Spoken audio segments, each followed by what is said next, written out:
Hello, I'm David Braun, and on behalf of the Alamo Lab Group, I want to welcome you to Podcast 2 on market analysis.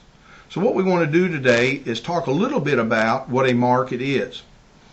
A market is different than a neighborhood. And I don't know if you've reviewed reports, but a lot of times you'll see a residential report come in, and in an effort for the appraiser to get all the sales in the neighborhood, they simply expand the neighborhood boundaries. And what they'll say is the neighborhood is the whole city of Los Angeles, or the neighborhood is the whole county. And when in fact, there are multiple neighborhoods, sometimes 20 to 40 neighborhoods in the area described. And so that's totally inaccurate. So I know if there's confusion over neighborhoods, we need to get all this straight as we go into the best way to do a market analysis. A market is a place where buyers and sellers come together. Because real estate is fixed, there's usually a geographical area associated with a market. Now, a market is typically larger than a neighborhood, and a subdivision is typically smaller than a neighborhood. So what we've got is a progression that normally it's like a residential subdivision. A group of them may make up a neighborhood, and a group of neighborhoods may make up a market.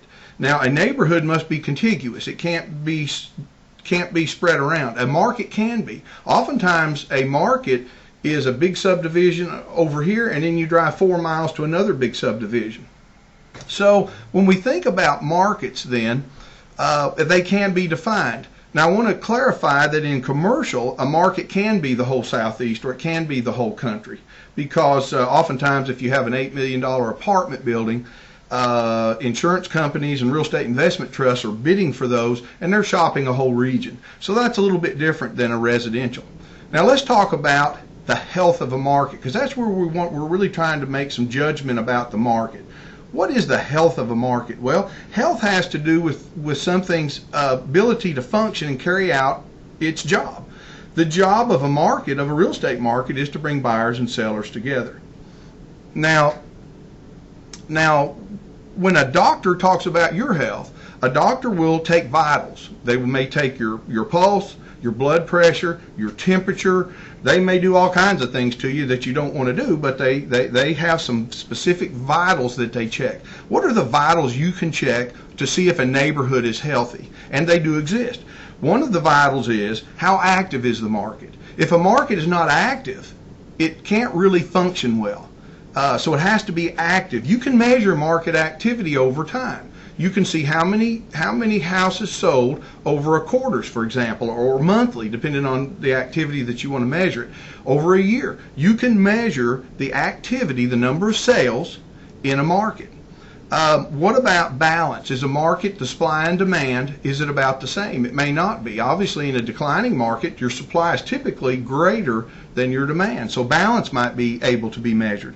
One very objective measurement is take some type of a historic value per unit. It might be the sales price per square foot in a market area, and then you chart that over time and you look for that trend.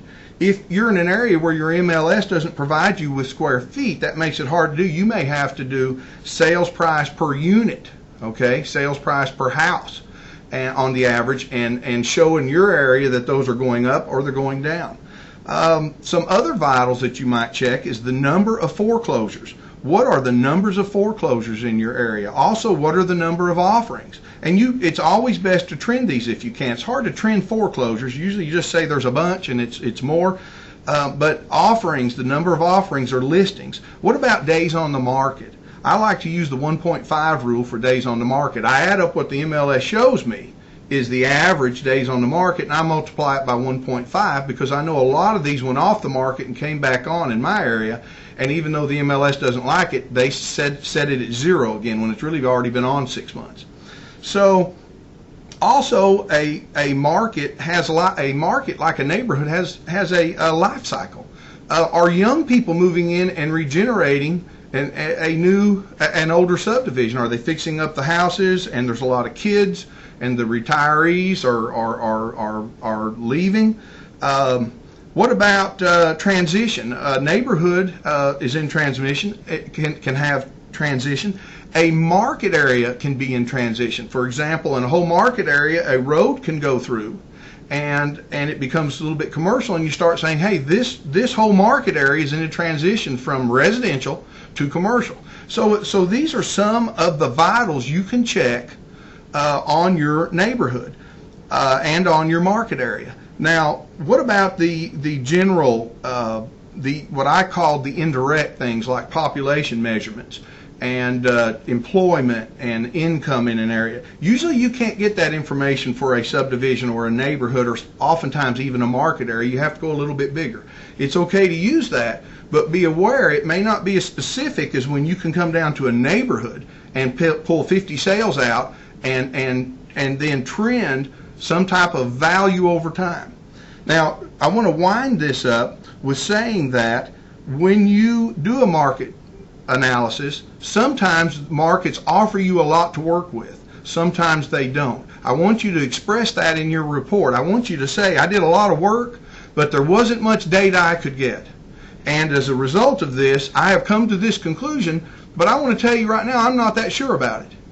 Okay, so how reliable is that? Or man, I went in here and there was all kinds of data. I had income data, I had population data, I had 70 sales from the neighborhood, and I feel really good about what I did. So when you finish your analysis, be sure to talk about how reliable that information is. Thanks for attending podcast 2, and in podcast 3 we're going to talk about what is a real estate bubble and how does it affect the market. Thank you.